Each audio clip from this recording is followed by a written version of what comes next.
காலை வணக்கம். எல்லோருடைய வாழ்க்கையும் வரலாறு ஆவதில்லை. வரலாறு ஆனவர்கள் யாரும் தற்காய் வாழ்வதில்லை. புத்தர், இயேசு, காந்தியின் வழியில் வந்தவர்கள் நம் கருணாநிதி காமராஜர். இவர் கடந்த 9 ஆண்டு கால முதல்வர் வழியில் செய்த சாதனைகள் எத்தனை இன்னும் 100 ஆண்டுகள் பேசும் அளவிற்கு தொழிலாளர் திட்டங்களாகத்தான் இதுகளை நான் பார்க்கிறேன்.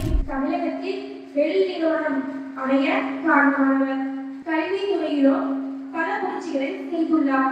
மூடப்பட்டிருந்த 6000 பள்ளிகளை திறந்தார். இது மட்டுமா, 3 முறை சிஎம், 4 முறை எம்பி, 5 முறை எம்எல்ஏ, 5 முறை இந்திய காங்கிரஸ் தலைவர், 12 முறை தமிழக காங்கிரஸ் தலைவர் என பதவிகளை வகித்து தமிழகத்தை தலைவர் செய்தார். இவை போன்ற சாதனை படைக்கும் இன்னொரு தலைவரை நமக்கு தர வேண்டும். எனவே இறைவனை வேண்டி எனக்கு பேச வாய்ப்பளித்த அனைவருக்கும் நன்றி கூறி விடைபெறுகிறேன். நன்றி, வணக்கம்.